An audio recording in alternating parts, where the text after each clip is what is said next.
సంక్రాంతికి అటు రామ్ చరణ్ గారు, బాలయ్య బాబు గారు, అటు వెంకటేష్ ఏ సినిమా కోసం వెయిట్ చేస్తున్నారు ఈగర్ గా? నేను eagerly waiting for game changer అన్న. ఎందుకంటే రామ్ చరణ్ అంటే నాకు చాలా అభిమాని, పెద్ద అభిమాని. యాక్చువల్లీ నేను రామ్ ఫ్యాన్, బట్ రామ్ చరణ్ కి వ్యక్తిగతంగా ఫ్యాన్. హంబుల్నెస్ గానీ ఆ సినిమా చాలా సక్సెస్ అవ్వాలని కోరుకున్నా. అది కాక ఈవెన్ పెద్ద పెద్ద స్టార్స్ కూడా సినిమా కోసం చాలా వెయిట్ చేస్తున్నారు. అండ్ పవన్ కళ్యాణ్ కూడా, నిన్న పవన్ కళ్యాణ్ గారు కూడా సో నేనైతే మాత్రం game changer. After that Daaku Maharaaj. అంటే ఆబ్వియస్లీ బాలయ్య బాబు సంక్రాంతికి మొగుడు. సో నెక్స్ట్ గేమ్ చేంజర్ తర్వాత డాక్ మహారాజ్. సో రామ్ చరణ్ లో పర్సనల్ గా ఏ విషయం మీకు బాగా హార్ట్ టచ్ అయిన విషయం బ్రో?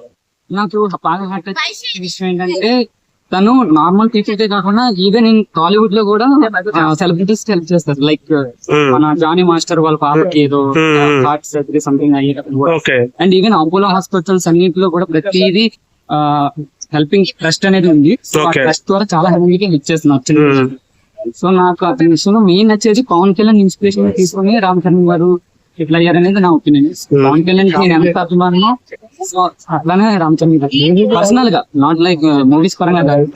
సో అందుకనే సినిమా బాగా హిట్ అవ్వాలి. రామ్ చరణ్ గారు హ్యాపీగా అయితే నేను కూడా హ్యాపీ. బాగా నచ్చిన సినిమా ఎంతవరకు చేసిన సినిమా? ఇప్పటివరకు చేసిన సినిమా బాగా నచ్చింది Rangasthalam. Chittibabu evergreen. Dhruva. After Dhruva Ram Charan totally change. Personality and అతని బాడీ. ఈవెన్ అబ్బాయి అయింది నాకే రామ్ చరణ్ గురించి ఎలా చెప్పాలి అర్థం కాదు. అంత బాగుంటాడు, అంత మంచిగా మాట్లాడతారు. తను చెప్పే ప్రతిదీ కూడా మాటలో క్లియర్ గా ఉంటది ఏదైనా సరే. ఇట్లా ఓవర్ గా రియాక్ట్ అవ్వడం ఏముండదు, అన్ని లైట్ తీసుకుంటాడు. వేరే కామెంట్స్ ఏమైనా సరే నెపోటిజం అనేది ఉంటది. సో అయినా సరే తను మంచిగా తీసుకుని ఇంత స్టార్ అయ్యాడంటే గ్లోబల్ నార్మల్ విషయం. ఎందుకంటే చాలా మంది ఉన్నారు ఐ మీన్ స్టార్ కొడుకులు, ఆల్ సన్స్ ఎవరు కూడా అలా అవ్వలేకపోయారు. వాళ్ళందరికీ రామ్ చరణ్ ఇన్స్పిరేషన్ నన్ను అడిగి. సో నిన్న పవన్ కళ్యాణ్ గారు కూడా అసలు ఎట్లా పెరిగాడు ఏంటి అనేది చెప్పారు కదా. నా కొడుకు అని చెప్పకుండా నా బ్రదర్ లాంటి వాడు అసలు. అది వేరే. ఎందుకంటే బ్రదర్ లాంటి వాడు అంటే అంత ఓన్ చేసుకున్నాడంటే పవన్ కళ్యాణ్ మెయిన్ తన బిహేవియర్. తన బిహేవియర్ కూడా చిన్న నాకు తెలిసి పవన్ కళ్యాణ్ అతను చూసి ఇన్స్పైర్ అయ్యారు. చిన్నప్పటి నుంచి చూసి నేర్చుకున్నా. శంకర్ గారిది లాస్ట్ సినిమా కొంచెం డిసప్పాయింట్ అయింది కదా, ఆ ఎఫెక్ట్ ఏమైనా పడుతుంది అంటారా?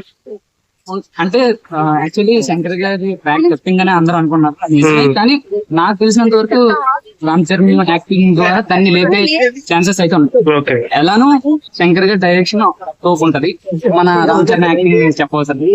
సో కన్ఫర్మ్ గా నాకు తెలిసి మాత్రం అనేది రేంజ్ లో ఉంటది.